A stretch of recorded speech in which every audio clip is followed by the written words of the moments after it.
When I was a young girl, I've always dreamed of visiting New York City and exploring everything inside of it. I'm sure many of you has that dream as well. Now, New York City is commonly known as the city that never sleeps, and rightly so. Big Hollywood movies such as Made in Manhattan and Home Alone 2 show the desire to fall in love in the big city or to visit New York City during Christmas time.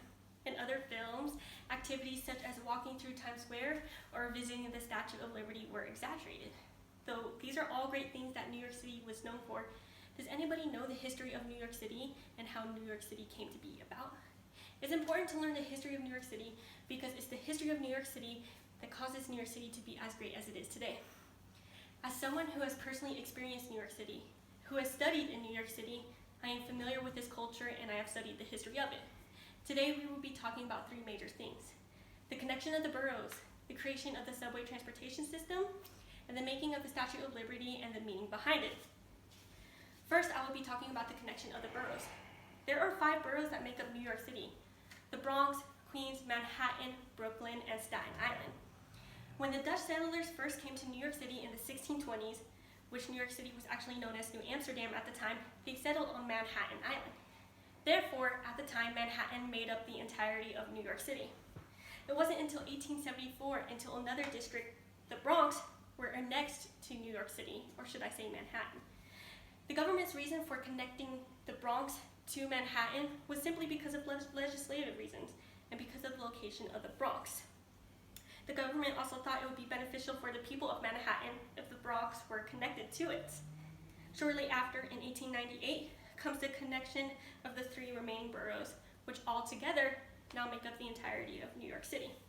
This is all possible because of a man named Andrew Hassel Green, a Manhattan lawyer and a city planner, fought for the consolidation of the 5 boroughs. His reasoning for connecting the boroughs was that there would be a greater protection for the city as a whole. It would be beneficial to use each of the boroughs' harbor, and for there to be improved railroad lines. We see that Mr. Green's decision affects us nowadays, and he was very successful in his decision because nowadays, New York City is known as the most populated city in America. Moving on to my second point, I will be talking about the creation of the New York City subway transportation system. Shortly after the consolidation of the 5 boroughs in 1898, in 1904, New York City opened up its first subway system, which was located in Manhattan. Though New York City already had a system, the electric operated railway system, it was elevated and not underground, therefore it was not a subway system. The government's reason for creating a subway system was there for to be more transportation opportunities for the civilians, space between the civilians, and because the system started to become outdated. So they needed a more easy transportation system and a new updated one. Between 1904 and 1908, the subway system started to expand throughout Manhattan. And over time, the Interborough Transit System, Brooklyn Transit System, and many others came together to create a system that would connect the boroughs, which they connected the subway tunnels and now connects each of the boroughs together. The only borough that did not have a subway transportation system was Staten Island. A man named George Cromwell, the president of Staten Island Borough, proposed an idea to connect Staten Island to Brooklyn.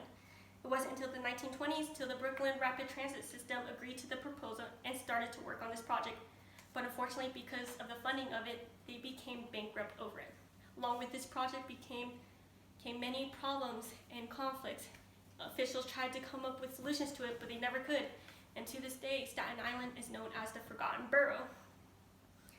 Although Staten Island does use a transportation system known as the Staten Island Ferry. This allows for residents of the Staten Island and residents of other boroughs to visit each borough. Though Staten Island Ferry does not have a New York subway transportation system, the creation of the transportation system, the subway transportation system between the 4 boroughs proved to be very successful. And now New York City has the largest transportation system in America. Moving on to my final point, I will be talking about the making of the Statue of Liberty and the meaning behind it. The Statue of Liberty was a gift from the French people to the Americans to commemorate their alliance during the American Revolution. In 1865, Frenchman Edouard de La Boulaye proposed the idea to create a statue to give to the United States to celebrate their creation of democracy and to celebrate the alliance between the two.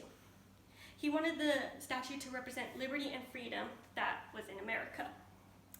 Though the French wanted to give it to the Americans as a gift, the Americans funded the whole project, while the French came up with the creative aspect of it. In 1884, the Statue of Liberty was then complete. The Statue of Liberty is made up of copper, so that way it could stand upright and move independently. This allowed for easy transportation to the United States. Because of its massive size, the Statue of Liberty had to be brought down to 350 pieces and put into 214 crates and was then transported to the United States of America. When the Americans got the Statue of Liberty, it was missing a pedestal. Therefore, they needed more funding for a project to create a pedestal. In 1885, they came up with enough money to create it, and in 1886, the pedestal for the Statue of Liberty was then complete. The Statue of Liberty does represent liberty and freedom, but it also represents, and at the time was an inspiration for immigrants who sailed their way to America. In conclusion, the history of New York City has so much value and meaning to it. Understanding the history allows for one to understand why New York City is the way that it is today, and understand how New York City came to be about. We're going to go over the three topics that I discussed earlier. The creation of the connection of the boroughs, which allowed for New York City to become the most populated city in America. The creation of the subway transportation system, which allows visitors, foreigners, locals, and any others to visit within each borough. And the making and the creation of the Statue of Liberty and the meaning behind it. Though the Statue of Liberty is not indirectly in common with the boroughs or the subway transportation system as I talked about earlier, it's important to know the history of it, for it is New York City's pride and joy. I hope that with all the information I share with you guys today, you all have gained a better understanding of the history of New York City and have gained a better appreciation for the city as a whole. Thank you so much for your time.